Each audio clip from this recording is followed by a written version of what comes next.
अंत में प्रहलाद जी कह देते हैं, वरुण जी, प्रहलाद जी कहते हैं, गिराओ तुम, मैं तैयार हूं गिरने के लिए। लेकिन जब फेंकने लगे सैनिक, तो प्रहलाद जी भगवान से कहते हैं, अब क्योंकि अब बारी जो है डायरेक्ट बात होने की हो रही है। प्रहलाद जी भगवान से क्या कहते हैं, प्रभु जी सुन रहे हो ना, ये सैनिक अब मुझे फेंकने जा रहे हैं, मैंने आपके नाम का सहारा लिया है, मेरा कुछ नहीं होगा, जो कुछ होगा सब आपका ही होगा। और कहा क्या, जब ऊपर से चोटी से फेंका गया, हमारा कुछ न बिगड़ेगा, तुम्हारी लाज जाएगी, हमारा कुछ न बिगड़ेगा, तुम्हारी लाज जाएगी। पकड़ लो हाथ बनवारी, नहीं तो डूब जाएंगे। पकड़ लो हाथ बनवारी, नहीं तो टूट जाएगी। हमारा कुछ न बिगड़ेगा, तुम्हारी लाज जाएगी। हमारा कुछ न बिगड़ेगा, तुम्हारी लाज जाएगी। पकड़ लो हाथ बनवारी, नहीं तो डूब जाएगी।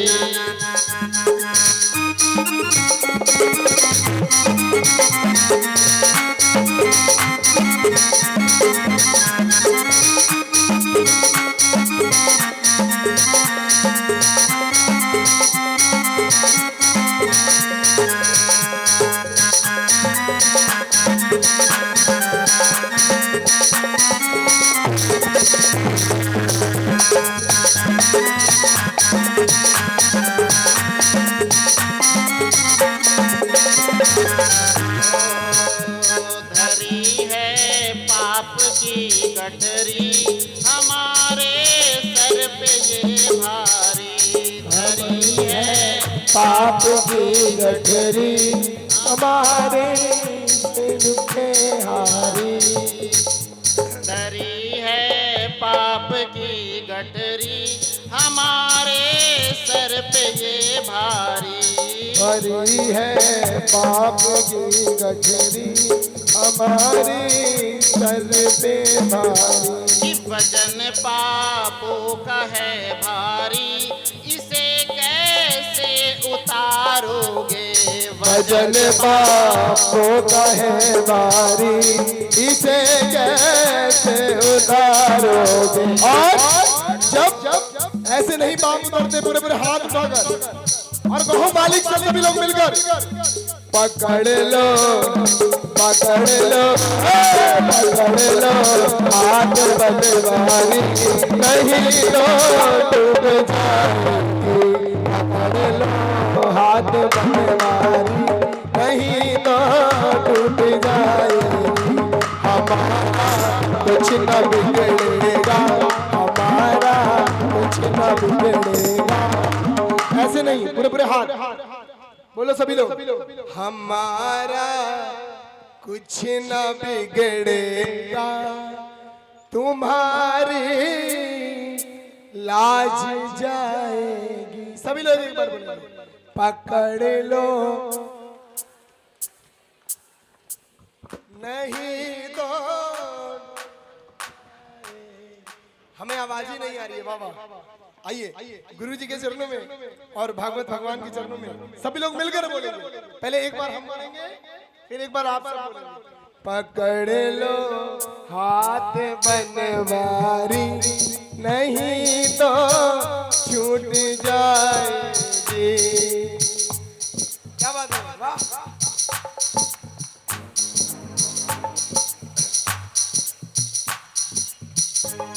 हमारा कुछ न बिगड़ेगा, हमारा तुम्हारी लाज जाएगी।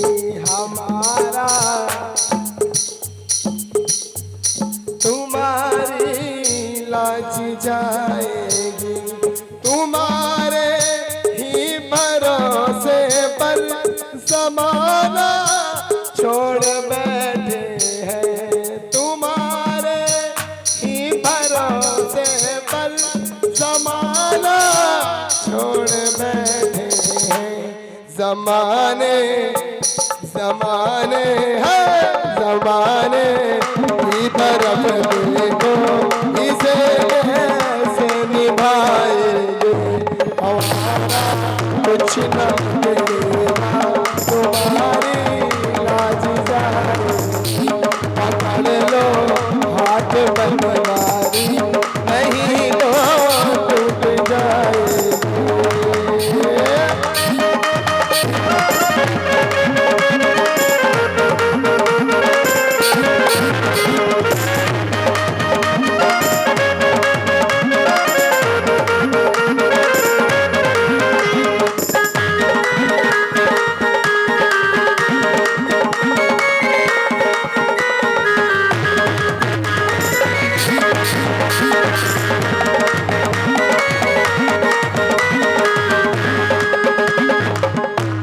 दर्द दिल की कहे किससे सहारा ना है कोई मेरा दर्द दिल की कहे किससे सहारा ना कोई मेरा और हम सबका विश्वास है पूरे पूरे हाथ उठाकर सुनोगे कितने लोग ये बात मानते हैं बोलो सभी लोग सुनोगे सुनोगे आप ही मोहन उठाइए पूरे पूरे हाथ सुनोगे आप ही मोहन और किसका सहारा पकड़ लो हाथ बनवारी नहीं तो टूट जाएगी पकड़ लो हाथ बनवारी नहीं तो टूट जाएगी हमारा कुछ न बिगड़ेगा तुम्हारी लाज जाए एक बात जिसकी लाज उसकी चोली में बंदी है वो पूरे पूरे हाथ उठाए मेरी तो लाज गुरुदेव और बाबा के सहारे है मेरे को तो पार गुरु जी ही लगाई कहते हैं गुरु के बिना शिष्य अधूरा शिष्य के बिना गुरु अधूरा एक बार पूरे पूरे हाथ उठाए और दौड़ते हुए सभी लोग बोलेंगे पकड़ लो हाथ बनवारी नहीं तो डूब जाएगी पकड़ लो हाथ बनवारी तो डूब जाएगी नहीं तो डूब जाएगी नहीं तो डूब जाएगी नहीं तो डूब जाएगी नहीं तो डूब जाएगी पकड़ लो हाथ बनवारी नहीं तो डूब जाएगी ये हमारा कुछ न बिगड़ेगा ये तुम्हारी लाज जाएगी रानी सरकार की भक्त भगवान की भागवत महाराज की भागवत महापुराण की जय प्रहलाद जी चोटी से नीचे आ रहे हैं भगवान की स्तुति करी है भगवान नारायण दोनों बाहों को पसारे हुए प्रहलाद जी गोदी में आ गए भगवान के कुछ भी नहीं हुआ उन्हें जिनको बचाने के लिए भगवान दोनों बाह पसारे हों कोई उनका क्या ही कर सकता है भगवान प्रहलाद से पूछते हैं पुत्र तुम्हें कहीं चोट तो नहीं आई तुम ठीक तो हो प्रहलाद जी कहते हैं प्रभु जिसको आप बचाने के लिए आए हों उसे चोट क्या उसका कुछ भी नहीं हो सकता जिसके लिए आप सदैव आगे खड़े रहें और आप उसके गिरने से पहले ही आप पहुंच चुके ऐसे हमारे दिव्य प्रभु हैं जो ठाकुर प्रहलाद को बचाने आ सकते हैं क्या वो हमको और आपको बचाने नहीं आएंगे बिल्कुल आएंगे परंतु विश्वास प्रहलाद जैसा हो बिल्कुल आएंगे प्रहलाद जी भगवान के परम भक्त हैं और श्रीमन नारायण कृपा पात्र हैं। प्रहलाद कहते हैं कि प्रभु क्षमा तो मुझको आपसे मांगनी चाहिए कि मैं बार बार आपको परेशान करता हूं, लोग मुझको बार बार कष्ट देते हैं और आना आपको पड़ता है। आप ठीक तो हैं। देखिए, ये भक्त और भगवान के बीच की बात है और इसके प्रेम प्रसंग में बहुत ही माधुर्य छुपा हुआ है। भगवान नारायण दिव्य आशीर्वाद देकर के प्रहलाद से कहते अब तुमने भवन की ओर जाओ। कहते हैं तुम्हारा कोई कुछ नहीं बिगाड़ पाएगा, मैं भगवान का वचन है, मैं सदैव तुम्हारे साथ हूं। परंतु हिरण्यकश्यपु ने भी पीछा नहीं छोड़ा। जब देखा चोटी से बच गया तो अब प्रहलाद जी को अग्नि में जलाने की कोशिश की जा रही है। बहन होलिका को बुलाया गया। बहन होलिका शीतपट को लेकर के अग्नि में प्रविष्ट होने चली गई। अग्नि प्रज्वलित होती है। प्रहलाद जी होलिका की गोद में बैठते हैं। 49 पवने, समझिएगा, एक पवन नहीं, यहां एक पवन चलती है तो लोग कहते हैं आंधी आ गई। 49 पवने एक साथ चली और वो शीतपट जो होलिका के शरीर पर था उसके शरीर से उड़ करके प्रहलाद जी के वक्षस्थल पर आकर के ढक लेते हैं। प्रहलाद जी महाराज सुरक्षित हो जाते हैं और होलिका जल जाती है। यह एक प्रमाण है कि भक्त को परेशान करने के लिए जिसने जिसने जो जो उपाय किए हैं सब खत्म हो गए, होलिका की भांति ही जल जाएंगे। जिसके लिए स्वयं नारायण खड़े हों उसका कोई बाल बाका नहीं कर सकता, यह मन में विश्वास होना चाहिए। इसीलिए नारायण से पहले भक्ति महारानी का प्रवेश कराया जाता है, क्योंकि यदि भक्ति आ गई तो नारायण को तो आना ही आना है, किंचित मात्र भी संदेह नहीं है। यहाँ के क्रम से भी प्रहलाद बच जाते हैं। अब हिरण्यकश्यपु ने कहा, अंतिम घोषणा करी। हिरण्यकश्यपु की घोषणा है, अब मैं सबसे पहले तुम्हारे मालिक को मारूंगा, फिर तुमको मारूंगा। ये हिरण्यकश्यप कह रहा है। अपने मालिक को बताओ, कहां तुम्हारा मालिक छुपा हुआ है, तुम्हारा हरि कहां पर है। प्रहलाद जी कहते हैं, हरि व्यापक सर्वत्र समाना, हरि तो हर जगह सर्वत्र व्याप्त है। जब ऐसा वचन प्रहलाद का सुना तो बोला, पिता जो मैं भगवान हूं इस समय, तू मुझसे बहस करता है। तेरा भगवान हर जगह है, इसको उस खंभे में ले जाकर के बांध दो। और वो खंभा कैसा था, एकदम रक्त तप्त था, मतलब अगर उससे आपका स्पर्श हो जाए तो उंगली में फपोले पड़ सकते थे। और वह नाजुक सा बालक, कोमल सा बालक, उसको उस गर्म खंभे में बांधने की तैयारी शुरू हो गई सैनिकों के द्वारा। प्रहलाद विचलित हुए, बालक ही तो हैं। प्रहलाद जी विचलित होते हैं कुछ समय के लिए, अब मैं नहीं बचूंगा। परंतु भगवान नारायण उसी समय चींटी का वेश बनाते हैं और प्रहलाद के समक्ष ये लीला दिखाते हैं। उसी खंभे पे चलने लगे। प्रहलाद को तुरंत याद आया, अरे नारायण तो हमेशा मेरे साथ हैं, जब ये चींटी चल रही है इसके ऊपर, अब मैं जा रहा हूं निसंकोच। कहे बांधो मुझको जहां बांधना है, जिस खंभे में बांधना है बांध। बहुत सारे खंभे थे, खंभे में बांधा गया। प्रहलाद की यह स्थिति देख करके भगवान को रहा नहीं गया और भगवान उस समय खंभे में विराजमान हो गए। हिरण्यकश्यपु ने गदा उठाया है और खंभे को पर जैसे प्रहार किया, भगवान नरसिंह दोनों पलड़ों को फाड़ते हुए निकले हैं। बोले नरसिंह भगवान की जय। वह विशाल स्वरूप नरसिंह भगवान का, नख आयुध एकदम बड़े बड़े, मुख एकदम से भगवान का आधा सिंह का है और आधा नारायण का है।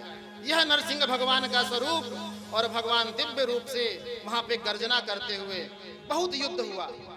भगवान के भक्तों को जिसने जिसने परेशान किया है, अब भगवान की बारी आई है। भगवान ने वह रूप दिखाया है, विचित्र रूप।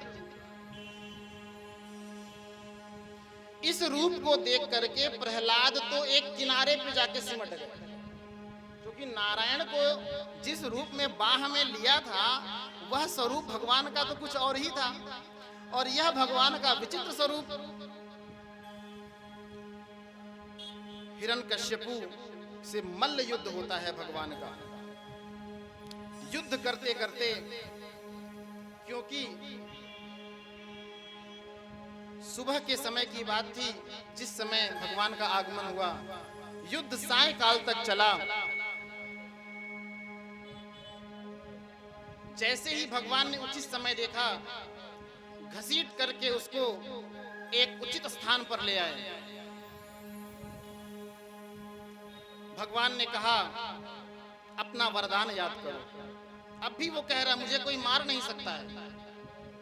भगवान ने कहा अपना वरदान याद करो, तो कहते क्या है, ना मैं घर में मर सकता हूं ना घर से बाहर। तो भगवान कहते हैं ना तुम घर में हो ना तुम घर से बाहर हो, तुम मेरी जंघाओं पर हो। जंघाओं पर भगवान ने उसको ऐसे लेटा दिया। और क्या वरदान तुमने मांगे थे ब्रह्मा जी से? ना मैं किसी अस्त्र से मरूं ना मैं किसी शस्त्र से मरूं। भगवान ने कहा देख तो ले इधर, नाखूनों की ओर इशारा किया।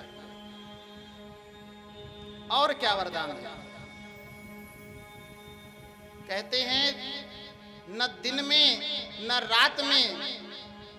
तो बोलते भगवान हैं ना ये दिन है ना ये रात है, ये सायंकाल की बेला है। और कोई वरदान है? बोले मुझे 12 महीने में से किसी महीने में कोई मार ही नहीं सकता है। अब बताइए, अब तो आप फेल हो गए। भगवान नारायण कहते हैं